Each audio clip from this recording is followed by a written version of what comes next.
And according to our rule, one of the reasons on the undue is the undue interference in the conduct of proceedings.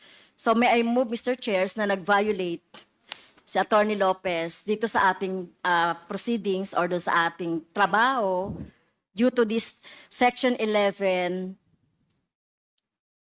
letter F, undue interference in the conduct of proceedings. May I move to cite Attorney Lopez in contempt, Mr. Chair? I move. Mr. Chair, before you make the ruling, Any second? if I may be allowed. Any second to the motion? uh, Duly seconded.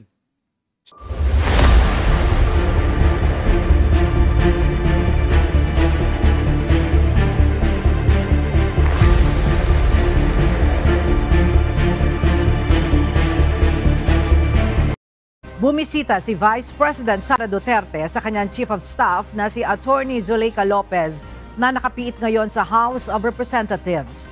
Ayon kay House Secretary General Regina Velasco, nagtungo kagabi si VP Sara sa Kamara at nagpalipas ito ng gabi sa opisina ng kanyang kapatid na si Congressman Pulong Duterte. May pakikipag-ugnayan anya ang grupo ng pangalawang Pangulo sa pagbisita nito. Natuloy yun.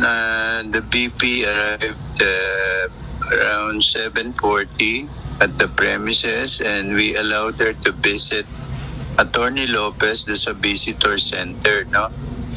Where they both stayed there until around 10.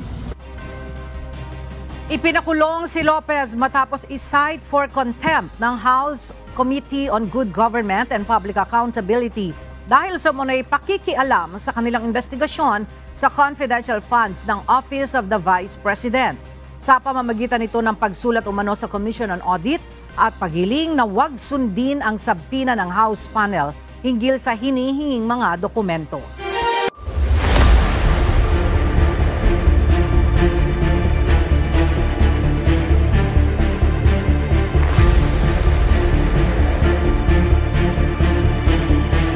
Ito tatagal kung papuntahin niyo na po itong apat na officials niyo and kayo po mismo sana ang sumagot para matapos na raw po itong issue. Okay, sige. Unang-una, nasabi ko na at ulitin ko, noong inimbitahan nila kami noong October 18 was it? Pumunta ako. Umupo ako doon. Nagantay ako ng tanong. Hindi sila, kahit isa, walang congressman na nagtanong sa akin. And because I felt na sayang yung oras ko na nakaupo doon, na walang nagtatanong sa akin, nagpaalam ako ng maayos, pinayagan ako ng maayos, nagpapasalamat ako na umalis. So, I am not at their beck and call na tatawagin ka, pauupuin ka doon, gagamitin yung buong araw mo, yung buong oras mo, tapos lang itatanong sa iyo. 'Di ba? Kami may respeto kami sa oras nila. Dapat magrespeto din sila sa oras ng mga resource persons na tinatawag nila tapos umuupo doon nang wala namang tanong.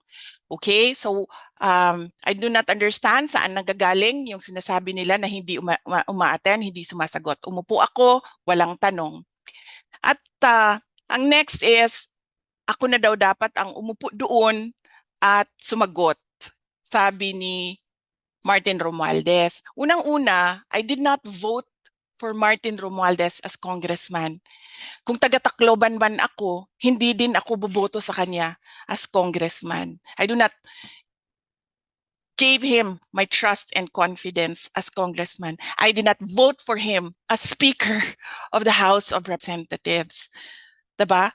So, kilala ko siya as Martin Romualdez, but I did not vote for him for congressman and speaker. So, wag niya akong pagsabihan kung ano yung dapat kong gawin. And then, doon naman sa apat, lagi kong inuulit-ulit yan. Hindi ako yung uupo doon, sila yung uupo doon, sila yung iinsultuhin, sila yung babastusin, sila yung mamaliitin. So kailangan yung tao ang mag-decide, kakayanin ko ba ito o hindi? Kung kakayanin ko ito, pupunta ba ako o hindi? I cannot tell people what to do, especially if it will put them under so much mental stress and torture. So ang akin lang, kung ano yung desisyon nila, yun yung susuportahan ko. Thank you very much. VP, just to clarify lang po, the first three you attended po, hindi raw po kasi kayo nag-oath, kaya hindi po nila kayo tinanong yung oath po na which you will say the truth na nothing but the truth po. Kaya hindi na po sila nagtanong. Kasi po, sinasabi ko, unconstitutional yung rules nila. They interchange persons and witnesses doon sa rules nila. They say inquiry, they interchange inquiry and investigation doon sa rules nila. Walang investigatory prosecutorial powers ang Congress. They can only do in aid of legislation, and they must respect the rights of persons appearing therein. But hindi na natin nakikita yun ngayon. Nakikita nyo kung ano-ano na lang gusto nilang sabihin. Ano ba ang tawag yan? Defamation. Nakikita nyo, defamation ng pagkatao ng mga uma-attend. Walang rules. Ginagawa nila ng rules as they go along. Wala silang pagrespeto sa Constitution na dapat sumusunod sa Constitution yung rules nila. My position is they have unconstitutional rules. Tinatamad lang talaga ako umakyat doon sa Supreme Court para questionin yung rules nila kasi ang gusto ko, hayaan sila kung ano yung sabi ni Saya pa kung unsa ilang ibati, pasagdi na sila. Next question, Red Times. Red, Hi, are there? ma'am. Good evening po, ma'am. Ma'am, sabi po ni Kong Joel po today and yung mga leadership po, si Dong Gonzales, Manix Dipe, and David Suarez na to put it succinctly, hindi na raw po ginalang yung House of Representatives and parang binastos daw po yung House of Representatives dahil pagpunta niyo po doon kagabi kay Attorney Zulaika. Your thoughts po, ma'am, doon sa sinabi ni na Kong Chua and then the House leaders po, ma'am? Yung pagbisita ko last night, nagpaalam ako. It was on paper. Yung pagpaalam ko na I was requesting for a meeting 7 p.m. to 10 p.m. Ang hindi ko lang nalagay doon kung bakit. Kasi nanggaling ako sa Davao City and yung flight ko arrived 5:30 p.m. Took me 2.5 hours to get to Batasan. Kaya 7 to 10 p.m. yung ni-request ko. But nag-request kami ng meeting na pinayagan naman nila. Ma'am, kasi po parang sinabi na parang ano daw po yun eh. The word they said was parang sinugod nyo daw po. Yun yung word na pagkakasabi nila. Parang sinugod nyo daw po yung House of Representatives daw po. I mean, your reaction lang po, ma'am. Kasi parang ang dating po sa kanila, parang kayo bro, sumusugod daw po kayo, pumapunta po kayo, pero sa mga hearings, hindi raw po kayo nagpa-participate. Pumunta po kayo kay former President Duterte sa Quadcom, pumunta po kayo kay Yusek Lopez, pero sa mga hearings daw po hindi po kayo pumupunta. Yes, tama 'yon. Tama 'yan. I don't know kung sugod ang tama na word doon dahil nagpaalam naman ako at pinayagan nila ako. Pero tama 'yon. Hindi talaga ako uma-attend sa hearings. Why? Why would I answer to a speaker implicated in a bribery case on record in a court case? Why would I answer to a member of hanggang ngayon, hindi ko alam bakit member pa ito ng House of Representatives, convicted of child abuse, taking IP children doon sa amin sa Davao City, dadalhin sa Manila. Diba? Why would I answer to a member of the House of Representatives na merong utang sa aking husband ng 9 million dahil sa isang case? So why would I answer to them? Why would I answer to a member of the House of Representatives na ang tatay niya mismo na may screen cap ako, nagsasorry sa ginagawa ng anak niya. Alam niyo, hindi pa umabot sa buhay ko na nagsorry ang tatay ko kanino man sa ginawa ko. Pero this member of the House of Representatives, tinetext ako ng tatay, I'm sorry. So why would I answer to him? Nagsasorry yung tatay. Ibig sabihin may ginagawang mali yung anak. Diba? So why would I answer to them? I am here because of Yusek Lopez, and I will be here for Gina, for Lemuel, for Sunshine and Edward, and whoever magagaling sa Davao na ipapatawag nila. I understand si Barbara, si Carla, ipapatawag nila, si Bandiding papatawag nila. I will be here for them. And all the rest na makontempt. I will be here for President Duterte, but I will not answer to members of the House of Representatives, especially sa may utang ng 9 million sa hindi naman sa pamilya namin, sa law firm ng husband ko. That is 9 million na dapat ini-enjoy ng pamilya namin, pero hindi niya binabayaran. Siguro follow up, I mean, what would prompt you to finally attend the committee hearings? Kasi parang, as mentioned niya earlier, I mean, the panel was clearly looking for you and the other officers from your office na mag-appear doon po sa committee hearings. I mean, what would prompt you? Ano yung parang magiging final straw nyo for you to finally attend and to somehow respond to the questions being raised during the previous hearings? May parang certain move ba na dapat gawin yung House bago kayo umattend po mismo? Or anything that could prompt you to finally go there?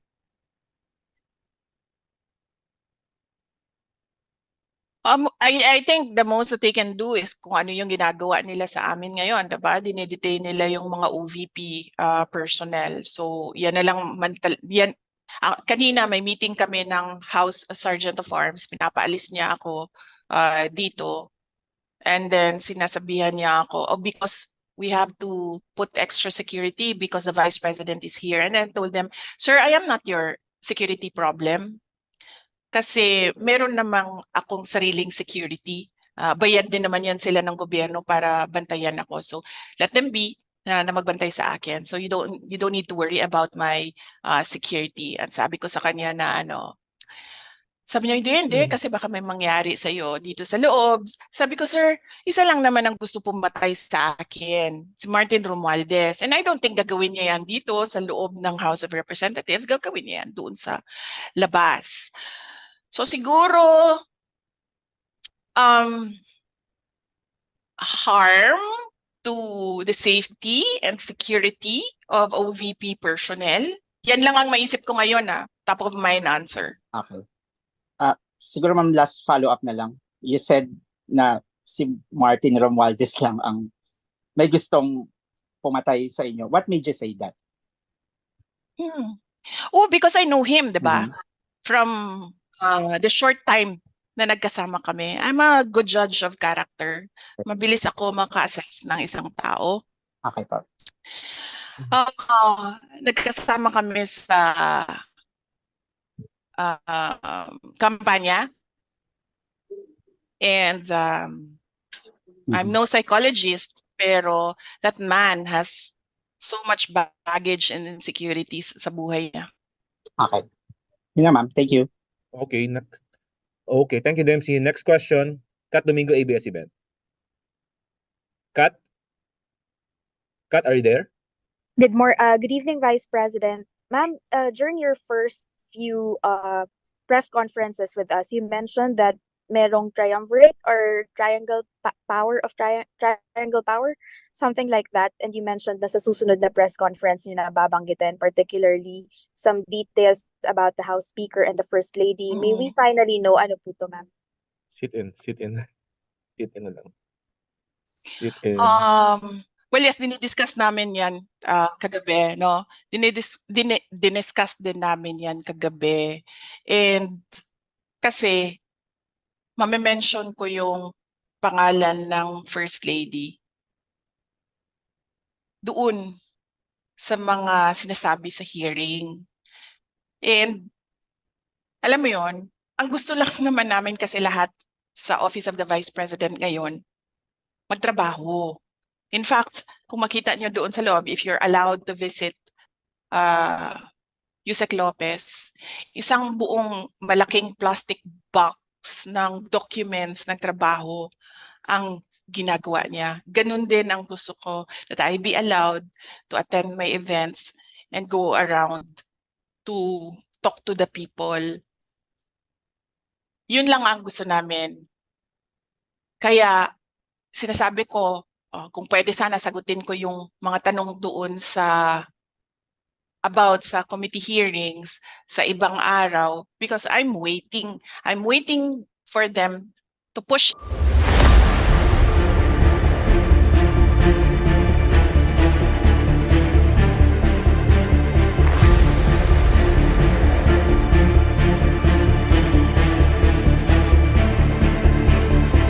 Ibabasahin na po namin, ma'am, yung order na naka-address naman po. Ma'am, okay, ma'am. Ito, ma'am, tig-isa po ulit tayo. Just a moment. Yes, ma'am. Do I need my lawyers to be present? Hindi naman po, ma'am. Hindi naman po. I really This like time. my lawyers to be present, ma'am.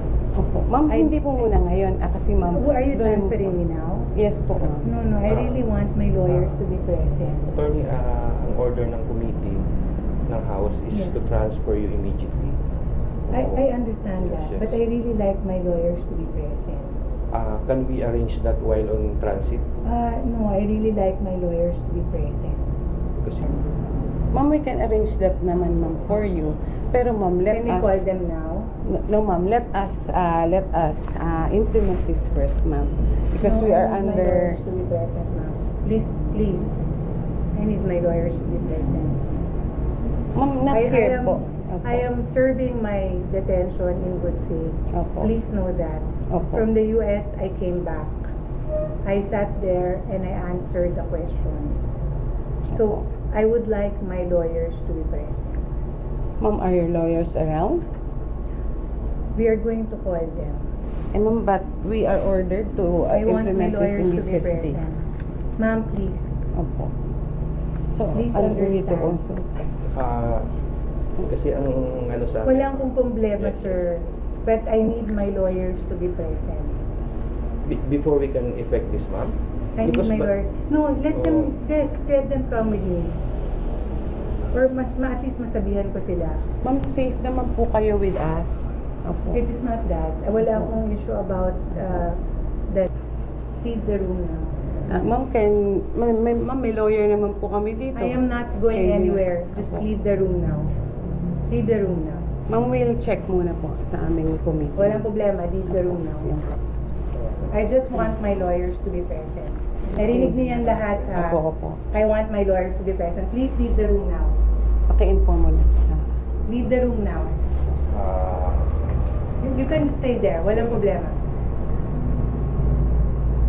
Nicole, leave the room now. Opo. Please just leave the room now. Ma'am, wait lang po. Maghintay lang po muna kami ng instruction. Kung ano naman po yung instruction nila. Leave the room now. Oh, it's okay. Please just go out. Leave the room now. For the years 2022. Ako po yung lawyer niya ngayon. Ma'am, no, we're just reading po the order. Opo. Order. Nabasa ko na po yan. Ako po yung lawyer niya ngayon. Yes, ma'am. Opo. Kasi this is a detention center. Yes, ma'am. Yes, ma'am. Opo. Yes, ma'am. For contempt. Yes, ma'am. Yes, ma'am. So, may space kayo para dito sa kanya. Yes, ma'am. Diba? Opo. So, Ma'am, klaro yun, clear let us just comply because we are mandated to read this order. We will just simply read it to ma'am. Yes po. Ma'am, no, I think that's a different one, ma'am. That's... Yes, ma'am, but before I give you the copy, ma'am, will you please allow me to read it? Can you just give us a copy? Yes, ma'am. Yes, ma'am. Thank you so much, ma'am. Okay, ma'am, may I continue into the utilization of public funds, particularly the budget appropriated to the office of the President? Sir, thank you so much. Attorney, like attorney. Oh, God.